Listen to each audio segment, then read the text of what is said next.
Hey everybody, Chris Liepe here with special guest Ian Thornley from Thornley and Big Wreck. For someone else.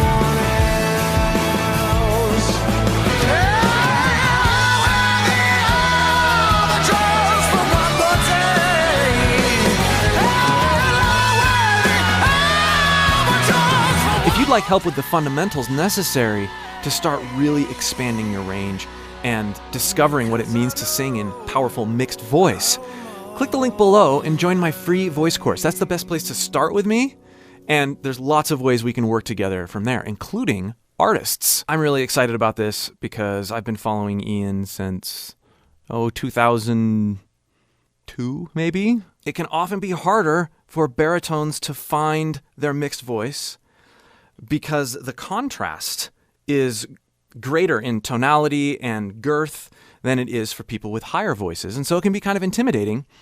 And Ian's got one of the best baritone voices that has an incredible access to that higher mixed range that I've heard. Thanks for being here, Ian. Thanks. So Thank you. I don't know if I agree with that. But well, you have been on several channels the past year maybe talking about guitar, but this is the first chance that you've had to talk about your voice. As far as, using the tool and the mechanism, I've never really gotten into that. So no, I relish the chance to sort of, rifle through.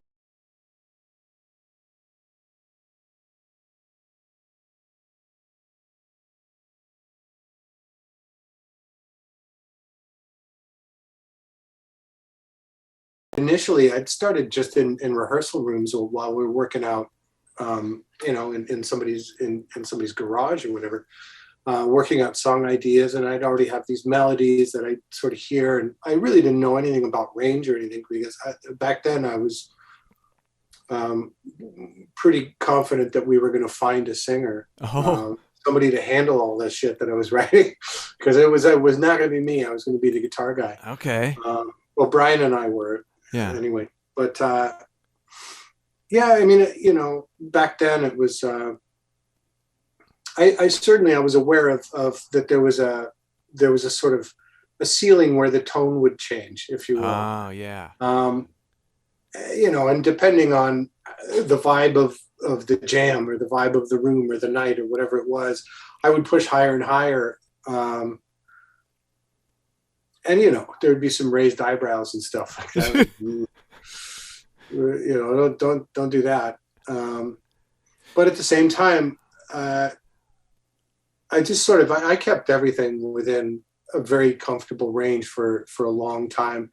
I think until we did those first demos that ended up becoming the first record. Yeah. And the only time I really explored anything with range there was maybe a harmony or a B line or something like that. Mm-hmm. It wouldn't be up front.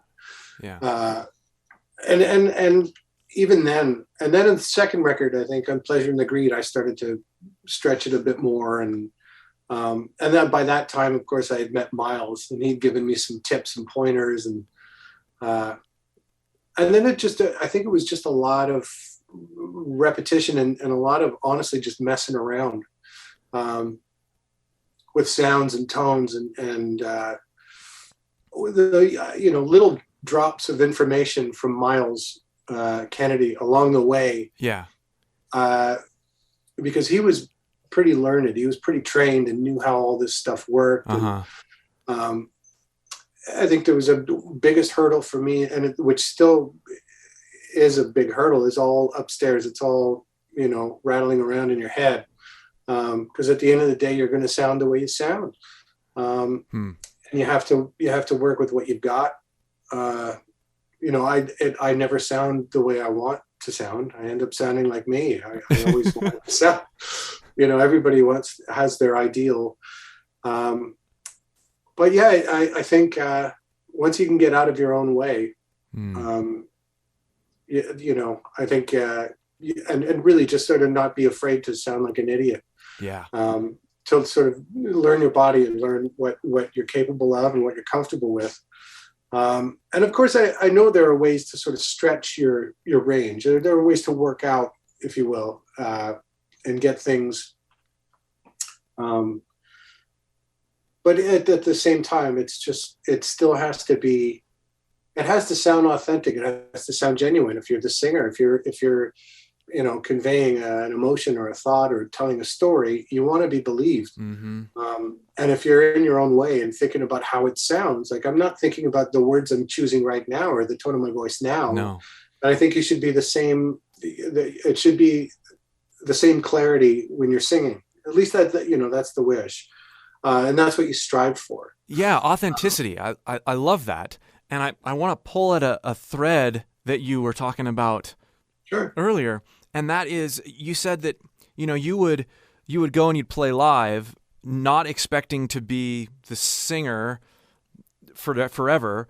And you would stay in a comfortable range. And every once in a while, you would take this vulnerable risk, right? Like you do something and try for it. And sometimes you would fail. A lot of times it sounded like you get these raised eyebrows and stuff like that. But it was your attitude of, let's mess with this in a fearless way that got you to the point to where you could have success with doing things in a way that didn't sound accidental or haphazard. Touching on that, like we were looking for a singer for the longest time. Yeah. Up until probably the point where those demos that became the first record were recorded. And it was just like, well, I guess this is the bed that we made. So, but even then it was still just within our own band culture in those days. It wasn't cool to be a singer guy, Oh, okay. It was cool to be, it was just sort of like, oh, whatever. Yeah. And it probably largely, that's on me because it was like, I didn't want to be a poser. I wanted to be a musician. Uh-huh. And so frequently the image and the poser thing is married to the front guy. Right. So, and all that, I mean, we were in our early 20s. So, there's a lot of growth that's happened since then. So, but yeah, I think I really started to think about it more and more as I got a little older. Like in my early 30s, I think I really started to hone in on things and realize certain things about my voice that I could do, and then started pressing things like range and maintaining a certain tone within it, Yeah. And then just, like I said earlier, a lot of dicking around. By just dumb luck, I had stumbled on that I was doing it correctly. Yeah. Because I noticed, like, in your mid-30s, apparently your voice gets to a certain place where it stays until you're around 70.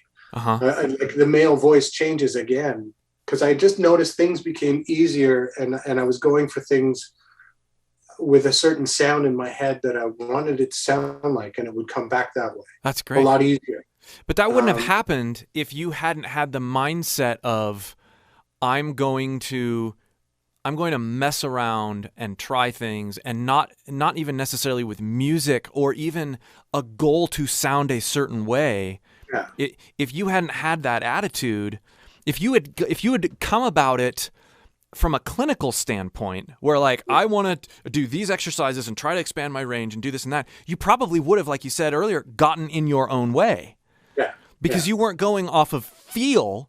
You weren't going off of trying something and go, oh, how did that feel? Oh, and it actually sounded kind of interesting. Could I replicate that? Could I make it more musical? Which sounds like what you started to do when you entered into your 30s. That came later. Just like then it became about maintenance. Uh-huh. Because of course, like if you're like, oh, I can do this, and then you put it down to record. Yeah. And you tour that record. It's like, I got to be able to do it night after night. And that's when you start learning, that's when you separate the sort of the pros from the amateurs, I think, because you have to learn how to walk through a minefield and get away with it. Uh-huh. Because there's certain pitfalls, especially singing in rock and roll music, and where you're using mix and some of that head voice and some of the higher stuff where you want to push it a little harder. Yeah, there are some pitfalls that you'll get pulled. I'll get pulled in personally. I'll get pulled in by the emotion of the song, and it's like, I really want to hit the gas pedal on this high C, but if I do it, there's a chance that, Right. the gas tank starts to, by the end of a tour, if all things being equal, if I've remained healthy and haven't gotten sick, by the end of a tour, nowadays my voice will be stronger than it was at the beginning of a tour. That's awesome. Warm-up routine is I'm pretty religious about that, and just sort of watching for certain things, making sure I get enough sleep. That's big. Drinking a ton of water. That's big. Having a humidifier on the bus or in my bunk, even. All those things help. But yeah, if you're not doing things wrong, it's the same as guitar stuff. If it really hurts, right, you're doing it wrong, essentially. And that's, I kind of think about that as in the same way with the voice, to an extent, because in the studio I'll do the thing that hurts because there is a certain 5 to 10% more of the sound. Live, I'll probably hold back on that and just go for the intensity without the extra 5 or 10%, which would probably get lost in translation of the PA anyway. That's a huge tip, because just so I can save it, right? Yeah. That's a huge thing, because aspiring singers, and I, listening to your studio recordings and I've watched live videos of you, but I've never been in a live show in the audience of a big rec performance. Maybe someday. But what ends up happening is people listen to the studio recordings and they hear the girth. They hear a bit of the strain that you said, you're going the extra 10%, and it might not feel the best, but it does get you that extra saturation and that extra, but you wouldn't do that live. And people are listening to that on the recording and going, ooh, I want to do that with my voice. If they try to just simply imitate you, they're imitating something that hurts and that isn't necessarily that healthy. It's not sustainable. And you know what? I think a lot of singers who've had a lot of trouble and had to get surgeries and stuff like that, they can attest to it. Yeah. That certain types of, and having said that, I'm not saying that I don't empty the tank every night. And I'm guilty of that sometimes, and I'll pay for it in the morning or the next day, and trying to, and I watch out even talking during the next day. But there is a certain amount of you can still achieve the same emotion, and I never leave the stage going, thank goodness I didn't empty the tank on that. I always feel pretty drained and like I've given it my all. But you're not trashing your voice. If I've done it right, I can speak the way I'm speaking to you now. Yeah. If I've pushed it a little too far, it sounds like I'm speaking from behind a pillow or something. There's just there's probably some swelling. Yeah. Well, so there you go. Your live performances, they don't sound, they do sound, if you really listen carefully, more mild or cleaner when you start pushing up in your range, but they don't sound lazy or trapped or like you're phoning it in. Like you said, you're able to somehow capture the emotion live and in the studio about the same. That's where I think your vocals over the last how many 20 years of singing it's a lot different than a lot of guys in your field. Miles Kennedy is absolutely another one of those guys. Amazing. But a lot of the people who have had these careers of singing high, using mixed voice, having grit and compression up there, they've really run into problems. And that's probably part of it, is that they're just plain overusing their voice. They don't understand where that balance is between delivering passion and emotional engagement live and how to feel out that vocal budget so that you don't trash something. Like that. A vocal budget. I'm going to steal that one. Okay. That'll be coming like, how's your vocal budget tonight? Right. But no, I agree. And I think, the side of the highway is littered with guys who have just blown it in their 20s and 30s, and now, you know, they go out and they're dropping keys.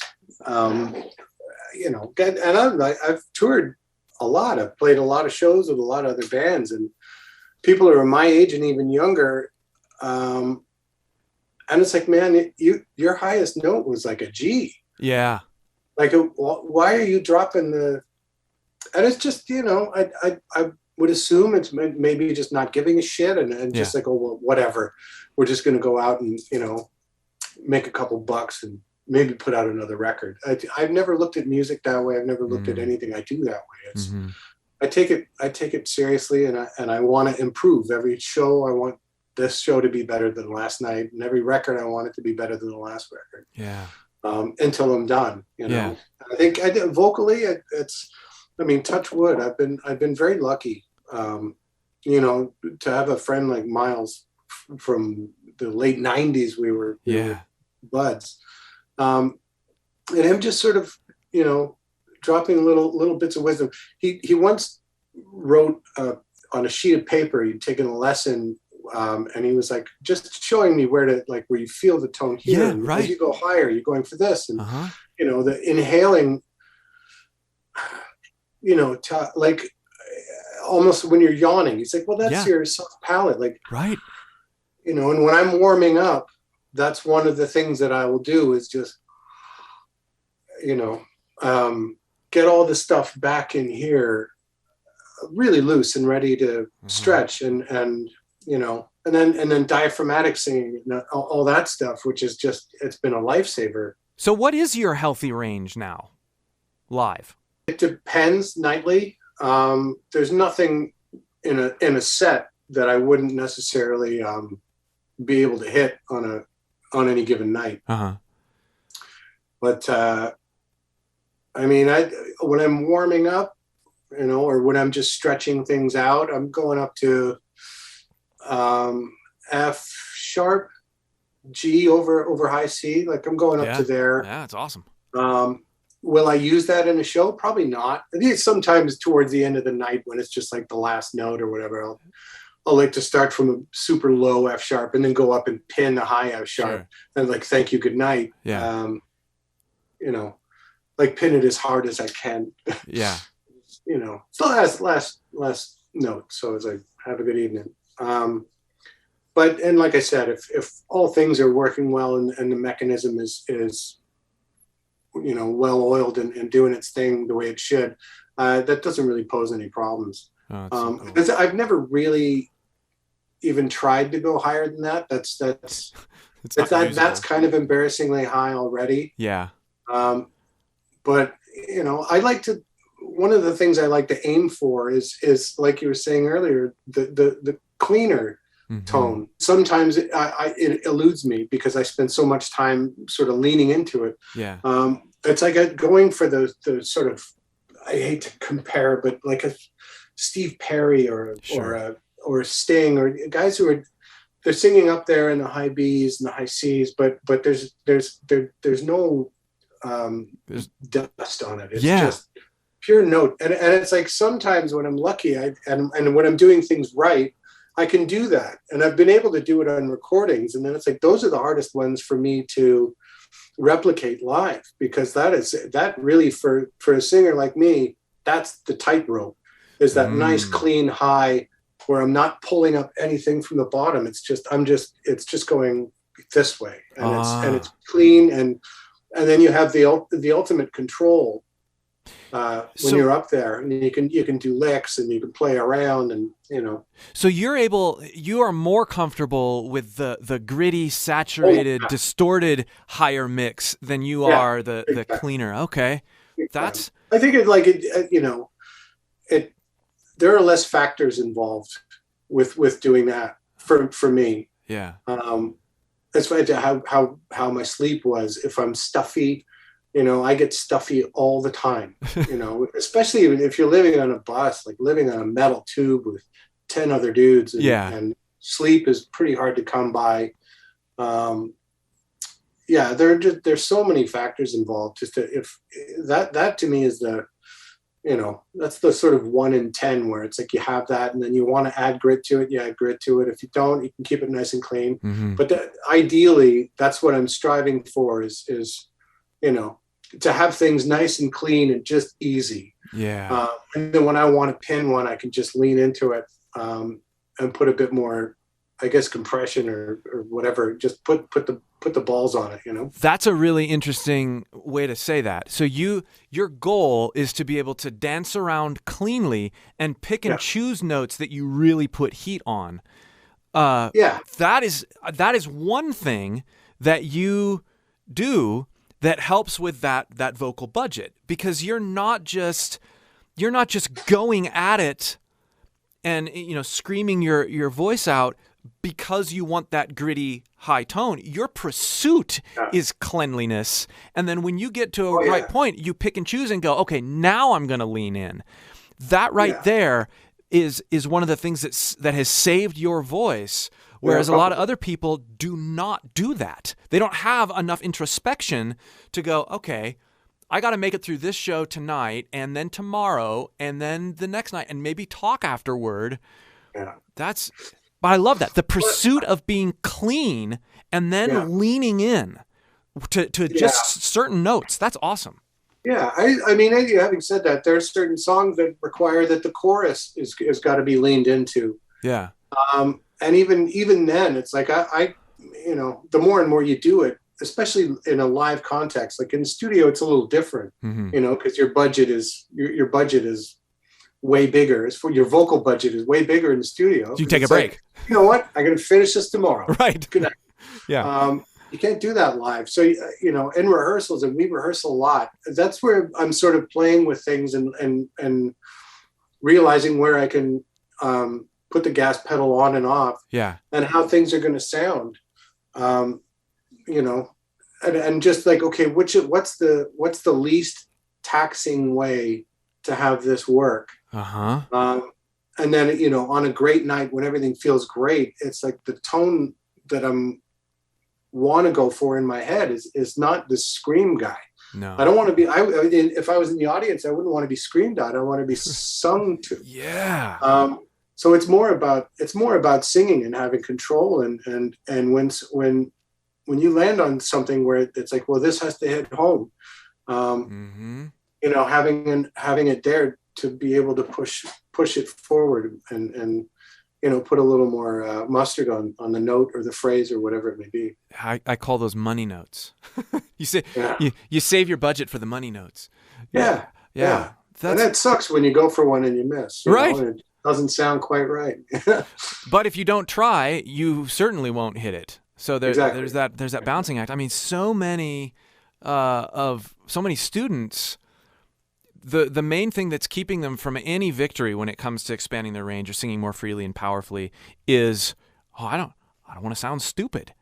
And you don't realize that every single great vocalist who's doing things for a career or sustainably or has any sort of anything, they went through a point where they were probably intentionally sounding stupid. Well, so you had said earlier, Miles has been a huge influence and somewhat of a coach for you. But what are some of the other singers growing up that even as you were starting to become a singer, that really hit home for you, particularly in this area of this expanded range sound? Honestly, not a lot in the sort of expanded range thing. Like that, I was really like, wow. I mean, Jeff Buckley was huge. Yeah. For me. Freddie Mercury was huge for me. Did you listen to much Soundgarden? Yeah, I mean that's when that whole thing came. Yeah. To be honest, I listened to more Pearl Jam than I did Soundgarden. Interesting. We did listen to. There was one Soundgarden record we listened to a lot. And I think that Bad Motorfinger is like the vocals on that are, like we were saying before, when I listen to that, I'm like, that doesn't sound like it's repeatable. No, and it wasn't, right? I mean, Cornell was a great vocalist, but you listen to him perform live any of the Bad Motorfinger, Super Unknown, or Down on the Upside tracks. You listen to the MTV shows, and it's not that they sound bad, but they do not sound like the studio recordings. But yeah, and I mean that's sort of been dogged by that sort of comparison my whole career. So It's Cornell. Yeah, Yeah. and I'm like, I'm sure I'll take it. I mean, he's great, but honestly, it like probably the stuff that he's going for vocally is derived from the same stuff that I am, and of course that stuff was everywhere when I was 19 and 20 and 21. It was so I'm sure I must have internalized and digested some of it, but at the end of the day, and you know as well as I do that you get what you get. So as far as like if one is a sound alike or whatever, I don't really hear it. I'll take it, but I don't sound the way I want to sound. I sound like me. That's interesting. And I'd much rather sound like him on record than like me. I'll tell you that. But it's never actually been what I'm going for. I guess we probably have a similar range and similar tools at our disposal. He's fucking Chris Cornell from Soundgarden. I'm just me.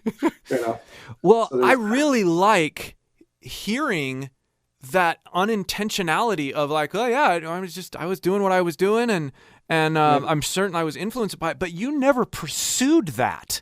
You had that attitude, and you have that attitude of you get what you get. That is extremely powerful, because most people who are listening to their singing idols and trying to figure things out are imitating and constantly comparing themselves against other vocalists, and then they never figure out what their voice really should be, because they're stuck imitating all the time and stuck sort of belittling themselves because they don't sound like that guy on the record. And so the fact that you had that kind of perspective early on, you did what most people try to do without trying, because you were true to yourself and your own experiences. Probably because of my makeup as a musician. I never intended to, I wasn't going to be the singer. I was never what I dreamt of as a kid. It never came to my, so it was kind of like, all right, well, when it first started out, it was like, well, just look at the Mount Rushmore and try to be like that, so there was some of that with probably Buckley and Steve Perry and Sting. I love all these voices so much. Bono, even, like some of those on Joshua Tree, like that still haven't found what I'm looking for. Like I have a hard time pinning a better vocal, picking a better vocal from anyone. So I all the truly great vocal performances on record, have been, why not shoot for that?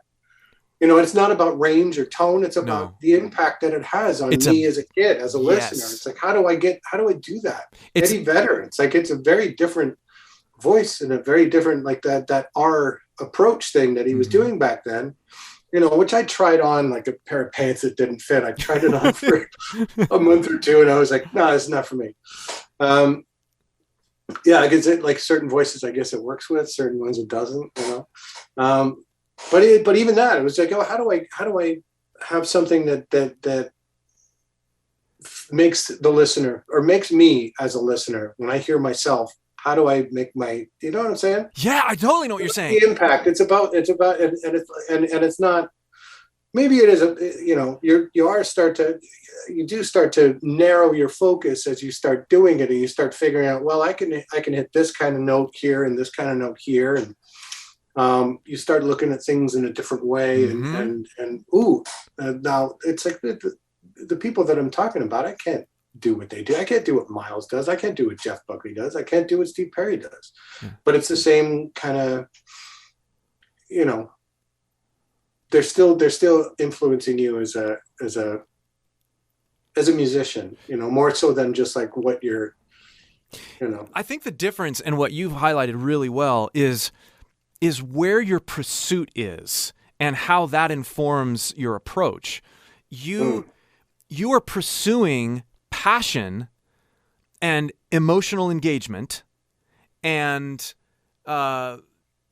connection with your audience, and that's the pursuit.